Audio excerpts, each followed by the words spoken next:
हाँ तो बच्चों, स्वागत है आपका एक क्वेश्चन डेली करने की सीरीज की अब एक नई वीडियो में। हम लोग पूरे 50 क्वेश्चन इलेक्ट्रोस्टैटिक्स के कर चुके हैं और अब आज से हम लोग शुरू करेंगे करंट इलेक्ट्रिसिटी के क्वेश्चंस करने। क्वेश्चन सॉल्व करने का तरीका बिल्कुल वही रहेगा। वीडियो शुरू होगी, आपके सामने क्वेश्चन आएगा, जैसे कि आप ये देख रहे हैं आज का सवाल है। आप क्वेश्चन को लिखेंगे, उसके बाद में वीडियो को पॉज करेंगे और क्वेश्चन को सॉल्व करने की कोशिश करेंगे। कम से कम 3 से 4 मिनट आप लोगों को ट्राई करना है कि क्वेश्चन सॉल्व हो जाए। इन केस अगर सॉल्व नहीं होता तो उसके बाद में आपको वीडियो को रिज्यूम करके पूरा सॉल्यूशन देखना है और फिर ये देखना है कि आप कहां तक सही पहुंचे। जिन लोगों का क्वेश्चन पूरा सॉल्व हो जा रहा है वो ये देख लेंगे कि भाई उनका आंसर सही आ रहा है या नहीं आ रहा है, और यही मेथड हम अपनाएंगे आगे आने वाले सभी सवालों के लिए। तो चलो स्टार्ट करते हैं आज का सवाल। आज का सवाल क्या कहता है भाई, इलेक्ट्रिसिटी का क्वेश्चन है और कहता है कि एक स्टोरेज बैटरी है जिसकी ईएमएफ 8 वोल्ट है। एक स्टोरेज बैटरी है जिसकी ईएमएफ जो है 8 वोल्ट है। तो वही तरीका, सबसे पहले आप लिखो कि क्या क्या गिवन है। बैटरी का ईएमएफ हमको गिवन है कि 8 वोल्ट है और बैटरी की इंटरनल रेजिस्टेंस हमको गिवन है 0.5 ओम है। इसको चार्ज किया जा रहा है 120 वोल्ट की डीसी सप्लाई से। तो नेट चार्जिंग वोल्टेज, या नेट नहीं लिखते अभी, यहां पे हम लिख लेते हैं चार्जिंग वोल्टेज जो हम लोगों को दे रखी है वो हम लोगों को दे रखी है 120 वोल्ट और सीरीज रेजिस्टर इस्तेमाल कर रखा है 15.5 ओम का। तो हमसे पूछा जा रहा है what is the terminal voltage of the battery during charges, कि चार्जिंग के समय बैटरी की टर्मिनल वोल्टेज बेसिकली कितनी है, ये पूछा जा रहा है। सवाल को समझने की कोशिश करते हैं, डायग्राम बना के देखेंगे हम लोग ना।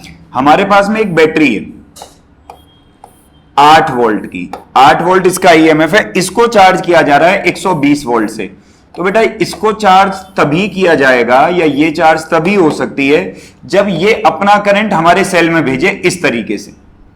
बात सही है कि गलत है? तो 120 वोल्ट की बैटरी से चार्ज किया जा रहा है, तो ये वाली बैटरी जो है वो इसके अपोजिट कनेक्ट होगी ऐसे।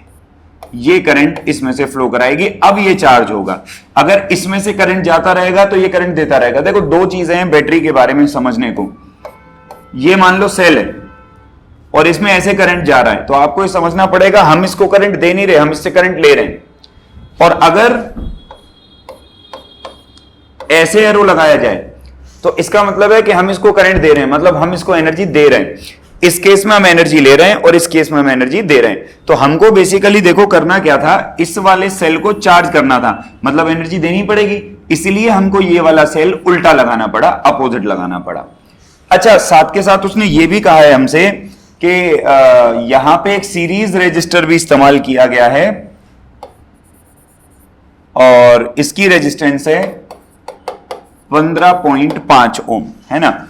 इंटरनल रेजिस्टेंस भी है हमारे वाले सेल की भी, और जैसा कि आप जानते हो, नहीं जानते हो तो याद रखो कि इंटरनल रेजिस्टेंस हमेशा सेल के साथ सीरीज में लगती है। तो ये हो गया सर्किट।